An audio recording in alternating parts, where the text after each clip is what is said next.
So it has been quite some time since I have posted a video, and actually it's been quite some time since I have made soap, and I'm going to tell you why in just a second.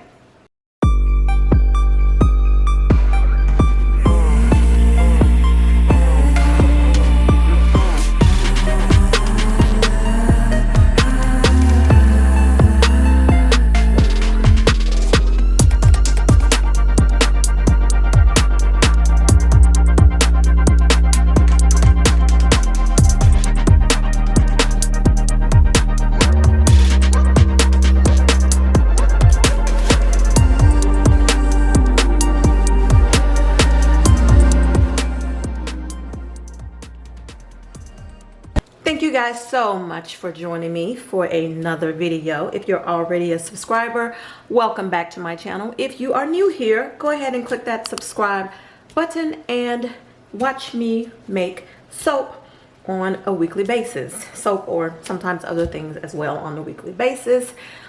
Also, don't forget to follow me on Instagram at Betty and Brenda Bath Prod. So, like I said, it has been quite some time since I have made a soap. And actually, it's been about 3 months since I made a soap. And I'm going to get into the reason why I have been absent in just a second. First, let me tell you the soap I'm making. This is actually going to be a Christmas soap. And I'm actually making this today. It is October, what's today? 20th. So it's a little late in the game to make to start a holiday collection, but I am going to start it nevertheless today. I have a couple of soaps that that I've already made that I can use for my holiday collection, but I wanted to make at least one red and green soap. So that is what I'm doing today. I am going to make a layered soap. There is going to be green on the bottom, and I'm using Green Vibrance for that. Then I'm going to just use the regular soap-based color, which usually comes out to like a cream color. That'll be in the middle. And then on the top, it will be red. And I'm using really red for that. And both of my colors are from Nurture Soap. And I'm scenting it with a fragrance from Nature's Garden. And it's called Berry Bewitching Brew. And that seems more like a Halloween kind of color, but I like the smell. So I'm going to use it for a Christmas soap. It sort of, to me, it smells a little more fall-like. Some of the Christmas fragrances I don't really care for. Like I don't care for cinnamon, especially not in a soap. So I am going to go with that one. And I'm going to, as I said, I'm going to layer it. And then on the top, I have some immersion mats. Impression mats, I'm sorry, that I'm going to put on the top. So this will be on the top with this design here. I've never placed these on the top of my soaps before, so I'm going to put a little bit of that cream soap base on the top of this and then place this on the top, and I'm hoping that it will leave the impression on the top. I've only used it on the sides of my soap, so we're going to see how that works. But anyway, so I have all of my oils melted down in here. You can see the recipe in the description box of the items that I use. And I've also placed some yogurt powder in here. So I am going to go ahead and get my lye water mixed in.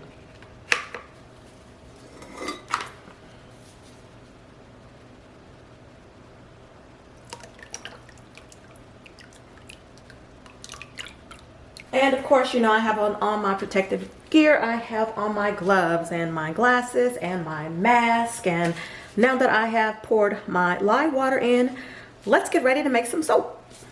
Okay, so I have separated my soap out into the different layers. And as I stated before, the green is going to be on the bottom. So I have my green here.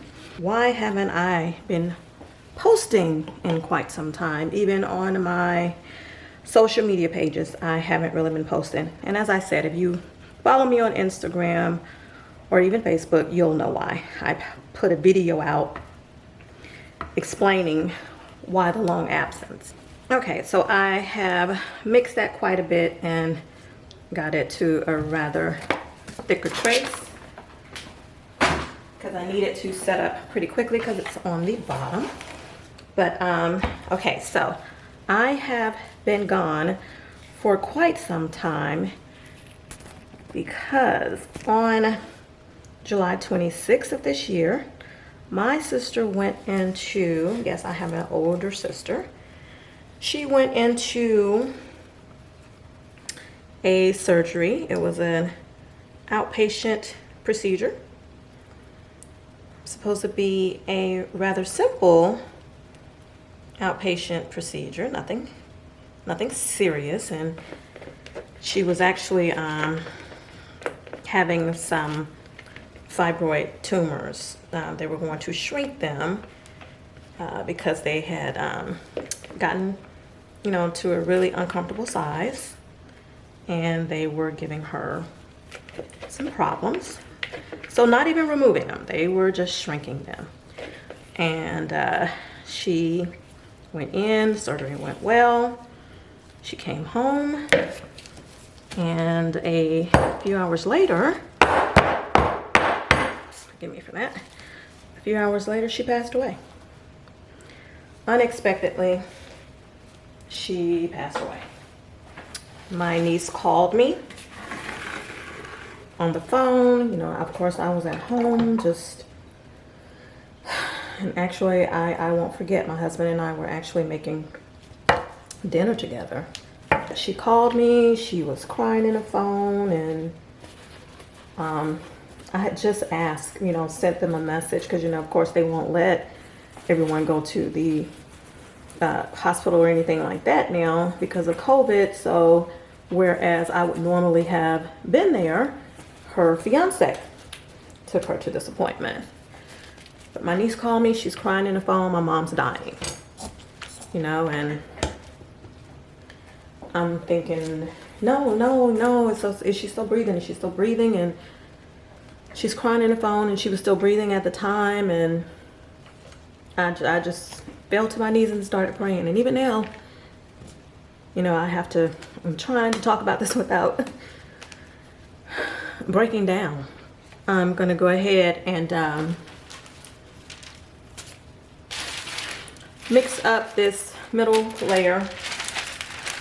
And while it's somewhat loose, I'm gonna go ahead and put the soap on my impression mats here. So I have them here. I'm gonna mix this a little bit, get it a little bit thicker, and then I'm gonna put it on the mat and then move those to the side.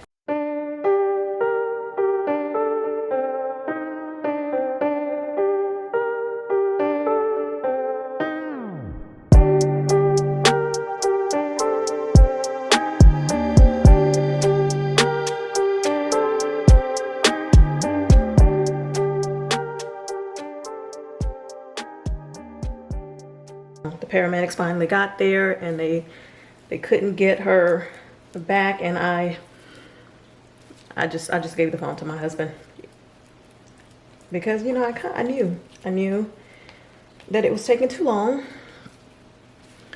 and that they weren't going to be able to revive her. And guys, that was just one of the worst moments that I've ever had in my life. She was fine before she went in. She was fine. You know, nothing was wrong. And I still just don't understand it. And, you know, I decided, okay, you know, such is life, you know, I was just going to try to just keep on going, you know, just keep on moving. Just go ahead and move on with my life. When my grandparents passed away, I made sure that my mom and sister were okay. You know, my grandparents, my grandmother, then my grandfather. Then when my mom passed away, I, you know, as always, like I normally do, I tucked my feelings inside and I made sure that my sister was okay. And now my sister. And like I said, it hadn't even been 2 years since my mom had passed away. I mean, we were planning her wedding. She was supposed to be married in June of 2022. We were in the middle of planning her wedding. You know, it took 2 weeks before we could have her services because she had to have the autopsy so they could figure out what happened. And during those 2 weeks, I was no good. I could not come out of my bedroom. I stayed in my bed. I couldn't be alone. My husband had to be with me at all times throughout the day. I just couldn't stand it. I just couldn't stand the quiet. I couldn't stand being by myself. I just, you know, she was the last person that was connected to my childhood that I still had. You know, she was it. And I felt so alone. And I knew that I wasn't. You know, I have my niece, I have my husband, my kids, other family and friends. But I'm like the last one left. And I just felt like I was by myself. But, you know, after her services, I attempted to put the pieces back together, you know, like I've always done. I just pick right back up because that's what I've always had to do. You know, like I stated, it was always me that had to take care of everybody else, and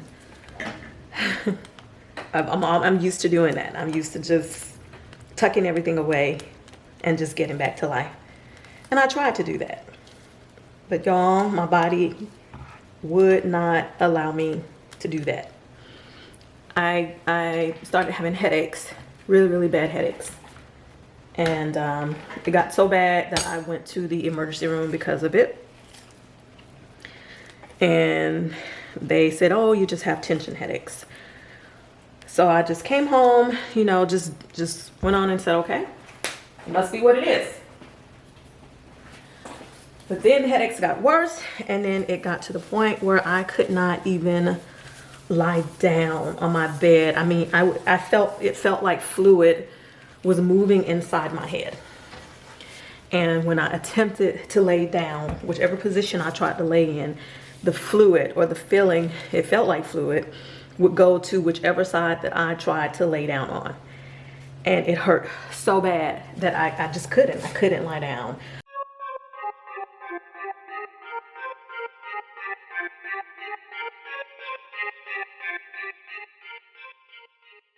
Every time I tried to lay my head down, it would hurt so bad. And this fluid, I could feel it just moving in my head. And it was so bad that, I mean, there were times when I was up for like 2 days straight and I would only sleep because my body just couldn't take it anymore. And it would just go to sleep. I went to the urgent care and they too, oh, it's just tension headaches. But they gave me a muscle relaxer. So, you know, I was able to, if I took that, I was able to sleep. But I'm not a person who likes taking medication. I'm not a medication person. I think that all that medication in your body is just not good for you. My husband would beg me, please just take the medication so you could sleep. So now I'm going to put this mat on here. Face down, and hopefully this will turn out right, y'all. I don't know. We'll see. But yeah, I went to urgent care once, emergency room 3 times, and finally a doctor, one of the emergency room doctors, said that I had a severe sinus infection, and that's what was causing the fluid-like feeling in my head there. He gave me steroids and an antibiotic, and that was supposed to take care of it. It didn't. Well, it did some, but it didn't take care of all of it. So I've been going back and forth to my primary doctor as well, and she gave me a prescription for a prescription Zyrtec and a prescription Flonase, which started helping some of this fluid, I guess, dry up in my head. But it was horrible. Also during this time, I went to a neurologist, I went to an ophthalmologist, just trying to figure out what was wrong with me. And it was just that I had a severe sinus infection, chronic sinus infection, along with tension headaches. And the tension headaches was coming from stress. Like I said, I was so used to taking care of everybody else that I was used to when some type of tragedy or something happened, I would just tuck it away and I would cover it up and I wouldn't deal with it because I had other people to take care of. So I was able to get away with that for the longest time. Well, this time, there was nobody to do that for. I had to do that for my mom, for my sister, for my other family members to help them get through tragic events. But now they were gone. So I didn't have anybody to do that for. And before I stopped feeling well, I saw a therapist and she even said that. She said that you had to take care of other people and you started having to do that at such a young age. It was a responsibility that you shouldn't have had to take on. And that was true, guys. And now this time, I didn't have anywhere to tuck it. I didn't have anybody to push it down for. So the stress, I think of everything from the past 8 years, from all of the family members that I have buried, just came pouring back out of me. And it presented itself in a way of sickness. This was one of the most difficult things that I've had to deal with because she wasn't sick. You know, I didn't get to say goodbye to her. It was just so sudden. I mean, the Friday before she passed away, we'd spent hours on the phone going over a list of songs that we wanted to be played at her wedding, guys. And I think that God just allowed me to have that time with her because he knew she was going to be gone. We laughed and we talked and we reminisced over so many things that we'd done in our childhood, and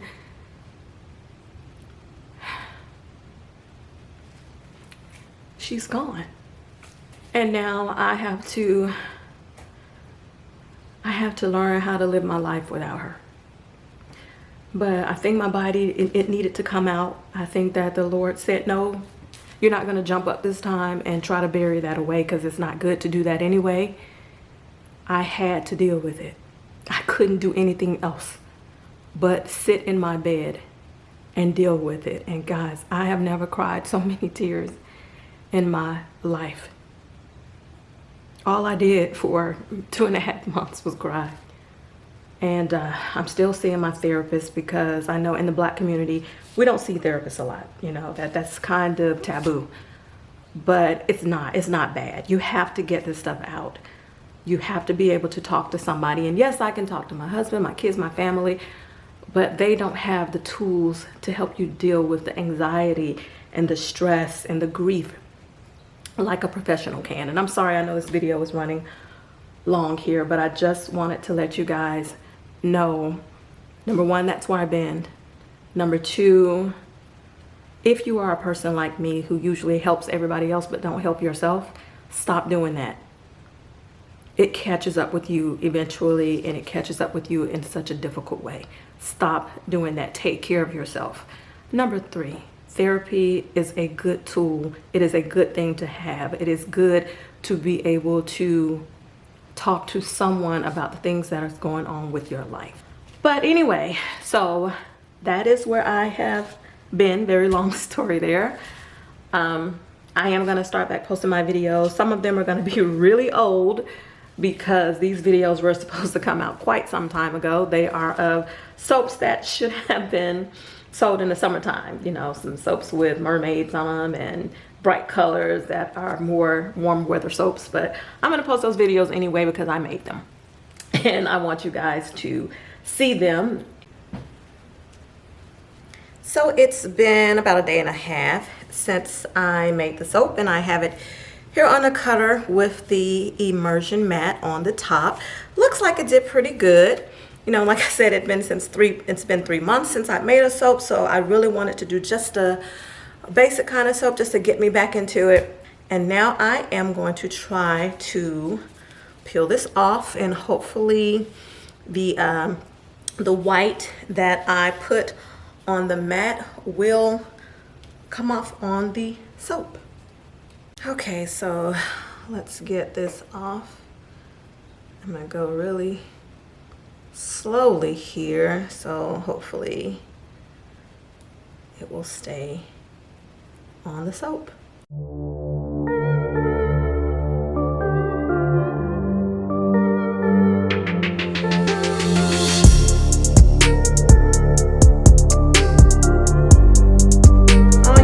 I didn't realize that there was so much space left here on that side, so now it's like a real big gap here with no topping on it.